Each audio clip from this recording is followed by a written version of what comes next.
দেখেছেন মায়ের দোয়ার কত বড় আসর বাপ। এখানে বলতে বলতে কথা বেড়ে যায়। সবচেয়ে দুনিয়ায় বড় পীর হলো নিজের মা আর বাপ। মা বাপের মতো পীর আর দুনিয়ার জমিনে নেই গো বাপ। এটা আমার কথা নয়, আল্লাহর কোরআন বলছে। আর আল্লাহ বলেন কুরআন পাকে, কি বলছে? করো মা বাপের সেবা, মা বাপের সেবায় পাবে গো তুমি মক্কা ও কাবা গো, মক্কা ও কাবা। কি প্রয়োজন হজে যাওয়ার, আসল কাবা ঘরে তোমার। কি প্রয়োজন হজে যাওয়ার, আসল কাবা ঘরে তোমার। তার সেবা করে কজনায়, তার সেবা করে কজনায়। ভাইরে আজ বড় আফসোস, বড় আফসোস সঙ্গে বলতে হচ্ছে, আমাদের বাড়ি হাওড়া জেলা কলকাতা। ভাই আমাদের গ্রামের একটা কথা মনে পড়ে গেল।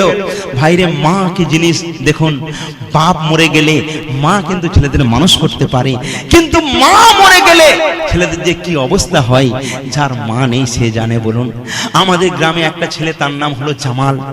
জামালের ছোটবেলায় বাপ মরে যায়, মা বড় কষ্ট করে ছেলেকে লালন পালন করে বড় করেছে। একটাই মাত্র ঘর, ছেলের বিয়ে দিয়ে মা সেই ঘরটা দিল ছেড়ে, উঠানে থাকে, উসরাই থাকে। জামাল বউকে পেয়ে মায়ের ভালোবাসা ভুলে গেল। একদিন মাকে বলছে, মা গো তোমার এই উঠানে দালানে থাকা যাবে না। বলে কেন বাবা? জামাল তুমি রাত্রেবেলা খুসখুস করে কাশো, আমার বউয়ের ঘুমের ডিস্টার্ব হয়, তাই তুমি এখানে থাকতে পারবে না, অন্য জায়গা দেখো। বলছে বাবা জামাল আমি কোথা থাকবো? বলছে ওই দূরে যে আমাদের এক কাটা জায়গা আছে, সরকারি জায়গা, খাসের জায়গা, ওইখানে গিয়ে একটা কুঁড়ে করে থাকো। ছই বোঝেন তো? ছই আমাদের ওখানে পাওয়া যায়। তো জামালের মা ছই ঘিরে সেখানে থাকে। ভাইরে 1-1.5 মাস হয়ে গেছে, জামাল কিন্তু ওই লোকের হাতে খাবার পাঠাতো। একদিন জামাল এসে বলছে, মা গো তোমাকে আমি খাবার দিতে পারবো না। জামালের মা বলছে কেন বাবা? বলছে জিনিসপত্রের দাম অনেক হয়ে গেছে, আমার দুটো ছেলেকে নিয়ে আমি চালাতে পারছি না, তোমাকে দিতে পারবো না। দেখুন যে মা তো কষ্ট করে মানুষ করেছে তাকে বললো দিতে পারবো না। মা বলছে ঠিক আছে বাপ, তোকে দিতে হবে না, তুই আমার সুখে থাক বাপ। মা লোকের বাড়ি, আমাদের ওখানে ওসব কাজ টাজ করে লোকজন যা দিত ওই টাকা পয়সা খাবার নিয়ে বাড়িতে এনে নাতি নাতিদের ডেকে ডেকে খাওয়াতো, আর মা ঘরে থাকতো। একদিন বেশ কিছুদিন পর শীতের রাত, জামাল এসেছে বাড়িতে, রাত 11টা বেজে গেছে, দরজায় আধ ঘন্টা ধরে ঠোকা মারছে, তার বউ দরজা খুলছে না। এমন সময় জামালের মা লণ্ঠন নিয়ে দাঁড়িয়ে আছে। জামাল জামাল ধাক্কা মেরে মেরে যখন দরজা খুললো না, জামাল ফিরে দেখে জামালের মা বলছে জামাল জামাল। জামাল একটু পরে ফিরে দেখে তার বৃদ্ধা মা লণ্ঠন হাতে দাঁড়িয়ে রয়েছে। জামালের মা বলে বাপ জামাল জামাল জামাল রে বাপ জামাল, তুই আমায় দূরে রেখেছিস, কিন্তু তুই যখন সকালবেলা কলকাতার দিকে রাজমিস্ত্রির কাজে যাস, আমি তোর মা, আমি পথের দিকে তোর দিকে তাকিয়ে থাকি। তুই যতক্ষণ না কাজ থেকে ঘরে ফিরিস, আমি তোর মা, আমি ততক্ষণ পর্যন্ত ঘুমাতে যাইনি। আজকে তুই আধ ঘন্টা হয়ে গেল তোর বউকে ডাকছিস, দরজা খোলে না। জামাল রে তোর মুখের দিকে তাকানো যায়নি, তুই কত রোগা হয়ে গেছিস। জামাল তুই কত কাটি হয়ে গেছিস বাপ, তোর হয়তো সারাদিন খাওয়া হয়নি। আমি তোর মা, আমি তোর জন্য পথের দিকে তাকিয়ে রয়েছে। জামালের মা সেই দিনে জামালের হাতটা ধরে জামালকে টেনে টেনে নিয়ে যায়, নিজের ওই কুঁড়ের কাছে নিয়ে গিয়ে বসিয়ে বলছে জামাল একটু বস বাবা বস। মা তাড়াতাড়ি করে মুখে ভাতে পানি দিয়ে দিল, আর মা বলছে আমি তোর জন্য আমার ভাগের যে খাবারটা রেখেছি তোকে খাও। জামাল রে ছোটবেলায় আমি তোর মা, আমি যতক্ষণ না তোর গালে খাবার দিতাম তুই খেতিস না। জামাল রে আজ বহুদিন তোকে খাওয়াইনি বাপ, আজকে নিজে হাতে তোকে খাওয়াবো। সেই দিনে মা জননী খাবারটা নিজের হাতে মাখিয়ে মাখিয়ে জামালের গালে দিয়ে দিল। মা বলল বাপ জামাল শুয়ে পড়। জামাল শুয়ে পড়েছে। মা ওই কাঁথাগুলো জামালের গায়ে দিয়ে দিয়ে সারা রাত ধরে জামালের মা জামালের হাত পা টিপে টিপে দিচ্ছে আর বলছে জামাল রে কত রোগা হয়ে গেছিস বাপ। জামালের সারা রাত খিদমত করলো। সকালবেলা যখন হলো জামাল ওইখান থেকে চলে গেল। ঠিক এক সপ্তাহ পর বউ কি বলেছে, জামালের মা আসরের নামাজ পড়ছে, এমন সময় জামাল ছুটে এসে মায়ের পেছন দিকে এমন জোরে লাথি মারলো, মায়ের কোমরের হাড়গুলো ভেঙে গেল। আমাদের উলুবেড়িয়া হাসপাতাল ভাইরে সেই দিনে টলি করে গ্রামের ছেলেরা হাসপাতালে নিয়ে গিয়েছিল, আমিও দেখতে গিয়েছিলাম। কিন্তু জামালের মা সেই দিনে হাত ধরে আমায় যে কথা বলেছিল চোখে পানি এসে গিয়েছিল। জামালের মা বলেছিল ভাইরে, জামালের মা সবাইকে ডেকে ডেকে বলেছিল বাবা আমার জামাল বুঝতে পারেনি আমায় মেরে কোমর ভেঙে দিয়েছে, আমার জামালকে তোরা কিছু বলিসনি, আমার জামালকে যদি তোরা মারিস আমি জামালের মা সহ্য করতে পারবো না, আমার জামালকে তোরা কিছু বলিস না। জামালের মা অত মারকে কোমর ভেঙে গেছে তবু পাড়ার লোককে বলছে খবরদার আমার ছেলেকে কিছু বলো না, আমার ছেলে আমাকে মেরে যে আমি আল্লাহর কাছে মাফ করে দিলাম, তোমরা কিন্তু আমার জামালকে কিছু বলো না। হায় রে মা কি জিনিস। দেখুন আপনি যখন দুনিয়া থেকে চলে যাবেন, দুনিয়া হতে যাবে তুমি যখন মরে যাবে, বিবি কাঁদবে বাচ্চা কাঁদবে, দুদিন তোমার তরে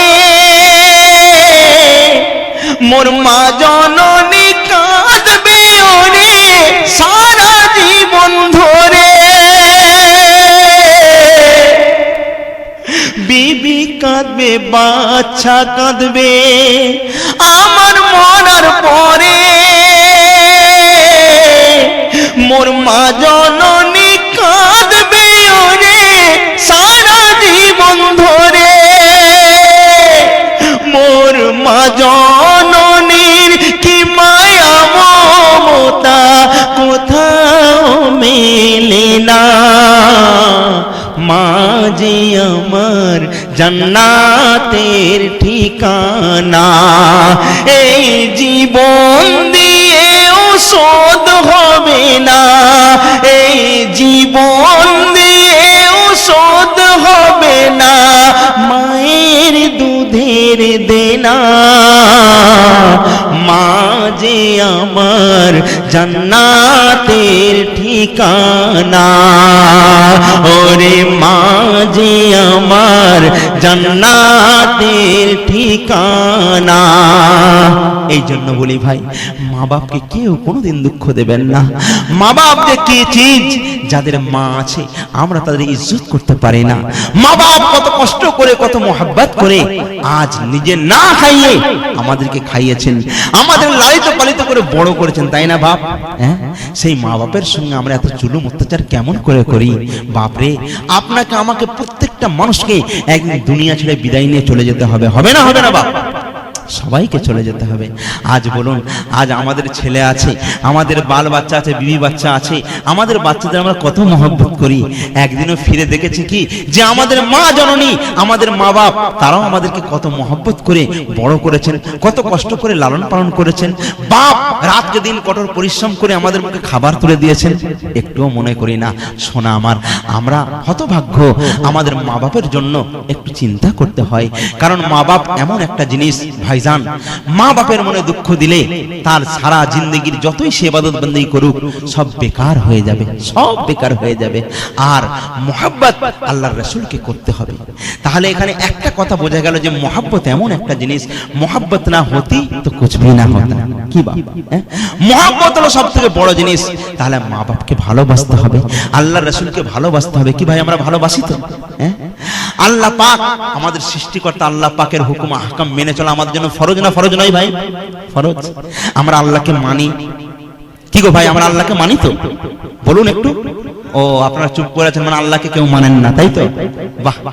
আমরা আল্লাহকে কেউ ভয় করি না? ও তুমি করো শুধু, আর কেউ করে না। কারণ ঠিকই বলেছো, আমরা সত্যি আল্লাহকে কেউ ভয় করি না। আমরা কাকে ভয় করি জানেন? বুঝতে পেরেছেন? একে ভয় করি, ওরে বাপরে বাপ শালা কালকে উঠে আছে, মার কিছু ছুট দেব। আল্লাহকে ভয় করিনি। হ্যাঁ, আর মানি তো কাকে মানি জানেন? ডাক্তারকে মানি গো, আল্লাহকে মানিনি। আল্লাহ বলেছেন হারাম থেকে বেঁচে হালাল খাবার চেষ্টা করো, আমরা করি। কিন্তু ডাক্তার যদি বলে এই মিয়া শুকুর আলী তোমার যা বিমারি হয়েছে না, মাথা খারাপ, বলছে কি ব্যাপার? বলছে মাটির কোনো জিনিস খাওয়া যাবে না, ব্লাড সুগার, মাথা খারাপ, আর বিড়ি খাওয়া যাবে না। বলে ডাক্তার বলছেন কি? আমার বিড়ি না হলে পায়খানাও হয় না। মানে কিছু মানুষের কিছু নেশা থাকে দেখবেন, কিছু মানুষ বলে যখন কিছু পাইনি খেয়ে নি খইনি, বলে খইনির নাম রাজা, খেতে লাগে মজা, কিন্তু পরে আছে সাজাই বেটা জানে না। তো আবার কিছু মানুষ আছে তারা বিড়ি খায়, বলে মৌলভী সাহেব বলবো কি বিড়ি না খেলে পায়খানা পর্যন্ত হয় না। তো ডাক্তার বলছে ওই বিড়ি খাওয়া যাবে না, তাহলে রোগ ভালো হবে না। তো ডাক্তারকে ভয়ে, ডাক্তারকে মেনে সেই বিড়ি খাওয়া আমরা ত্যাগ করি না, করি না ভাই? তাহলে করি।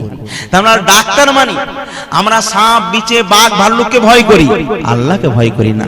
যদি ভয় করতাম, যদি আল্লাহর নাম সামিউন, আল্লাহর নাম বাসিরুন, আল্লাহ দেখেন এবং আল্লাহ শোনেন, তাহলে কি আমরা কোনো পাপ, কোনো অন্যায়, দুষ্কর্ম এই সমস্ত করতে পারতাম? পারতাম না। আজ আমাদের মধ্যে থেকে ভালোবাসা উঠে গেছে ভাই, ভালোবাসা নেই। ভালোবাসা, মোহাব্বত, দেখুন মোহাব্বতে সব কিছু হয়।